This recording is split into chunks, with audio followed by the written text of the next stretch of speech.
Finally اس discussion کو conclude کرنے کے لیے مجھے زاہد صاحب یہ بتائیے، پھر میں باقی مہمانوں سے پوچھتا ہوں مختصراً، کہ اب یہ سارے جو اداروں کی جنگ ہو رہی ہے، اس میں ایگزیکٹو بھی انوالوڈ ہے، 18ویں ترمیم کا ایشو بھی چل رہا ہے، جوڈیشری بھی ایک طریقے سے اس میں انوالوڈ ہے، کیا ایسا تو نہیں کہ جس اسٹیبلشمنٹ کی ہم بات کر رہے ہیں وہ ملٹری اسٹیبلشمنٹ ہے، وہ ایک بار پھر امپائر کا رول ادا کرنے کی پوزیشن میں آ رہی ہے؟ ایسا تو نہیں ہو رہا؟ دیکھیں یہ بات صحیح ہے کہ جو جنگ ہو رہی ہے اس وقت وہ ملک کے جمہوریت کے لیے اور جو ایک سیاسی پروسیس جو ہے اس کے لیے کوئی خوش آئند بات نہیں ہے. یہ بات صحیح ہے کہ جوڈیشری کو آزاد ہونا چاہیے، جوڈیشری کا ایک بہت اہم رول ہونا چاہیے، لیکن میں یہ بھی سمجھتا ہوں کہ اگر کوئی بھی ادارہ اپنے دائرہ کار سے آگے بڑھتی ہے تو پورے سسٹم کو نقصان پہنچے گا. تو میں سمجھتا ہوں کہ یہ ایک عجیب سی صورتحال پاکستان میں بن کے آئی ہے. لیکن فوج کا امپائر کا رول، عدلیہ کی ضرورت فوج کا امپائر کا رول آ رہا ہے. عدلیہ کا جو بعض دفعہ جو ہے وہ یہ رول بھی ہوتا جا رہا ہے جہاں پہ آپ ایگزیکٹو کی قوت کو ختم کرنا چاہتے ہیں. میں سمجھتا ہوں وہ اس کو بھی صحیح طور پہ تسلیم نہیں کیا جا سکتا ہے.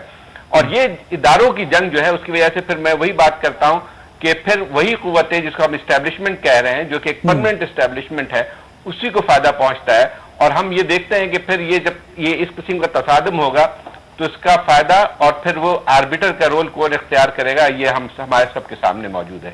ایاز امین صاحب، وڈ یو اگری کہ فوج بیک گراؤنڈ میں تو چلی گئی ہے، اسٹیبلشمنٹ بیک گراؤنڈ میں چلی گئی، ڈیموکریسی آ گئی، لیکن اب پھر یہ امکان ہے، یہ لگ رہا ہے کہ امپائر کی ٹوپی جو ہے وہ پھر ان کے ہاتھ میں آ رہی ہے؟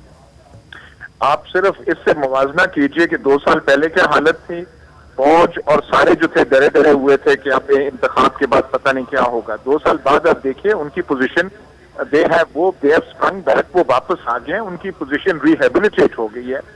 آپ جنرل کیانی صاحب کی امیج بلڈنگ آپ دیکھ لیجئے کس طریقے سے ان کی وہ کیسے ہو رہی ہے. اور جب سیاستدانوں کو ایک دوسرے کو گالیاں دیتے ہیں، میڈیا ان کو گالیاں دیتا ہے، تو ان سے وہ کمزوری ہوئی ہے. تو ان کا ضرور جو وہ آربیٹر کا رول جو ہے، آپ بالکل درست فرما رہے ہیں، وہ کم نہیں ہوا، 2 سال میں زیادہ ہوا.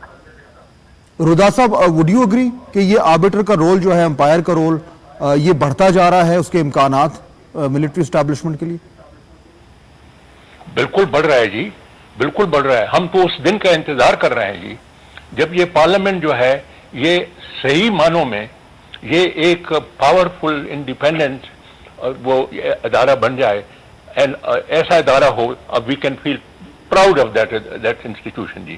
لیکن یہ کیسا ادارہ ہے جی؟ انہوں نے متفقہ ریزولوشن پاس کیا against the American drone attacks جی ان دا ٹرائبل ایریا جی.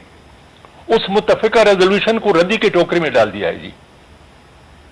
تو ان کو جب تک کہ پارلیمنٹ بالکل اصلی معنوں میں انڈیپینڈنٹ پارلیمنٹ اور عوام کے جذبات اور ان کے جو خواہشات ہیں اور ان کے جو پرابلم ہیں ان کی ترجمانی نہیں کرے گی، یہ ولنریبل ہوگی. کوئی ڈکٹیٹر آئے گا اور وہ آ کر کے ٹھوڈا مار کر کے ان کو پھر ختم کر دے گا جی.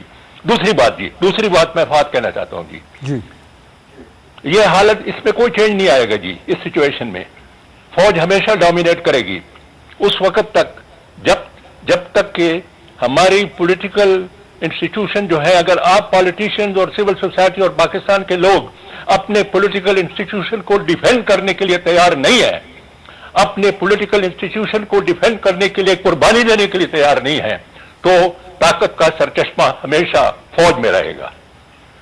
بہت شکریہ تینوں مہمانوں کا. بہت ہی امپورٹنٹ اور اہم موضوع تھا، نازک موضوع بھی ہے لیکن بات کرنی بہت ضروری تھی، کیونکہ جو کچھ ہمارے سامنے ہو رہا ہے اس حوالے سے یہی خدشہ ہے کہ شاید سیاستدانوں کی اپنی کمزوریوں سے، کوتاہیوں سے اور بیڈ گورننس سے اسی چیز کا خطرے کی گھنٹیاں بج رہی ہیں جس سے ہم چھٹکارا حاصل کرنے کی کوشش کر رہے تھے.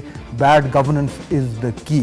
میں پروگرام ختم کرنے سے پہلے میں صرف یہی کہوں گا کہ اسٹیبلشمنٹ کی جب بات ہوتی ہے تو ایک کنسنسس یہی ہے کہ جو اسٹیبلشمنٹ کا ہولڈ تھا پاکستان کی تاریخ میں، وہ اگر زیادہ نہیں ہوا تو کم بھی نہیں ہوا. غلطی کس کی ہے، یہ میں آپ کو چھوڑتا ہوں. فاتح حسن کو اجازت دیجیے. اللہ حافظ.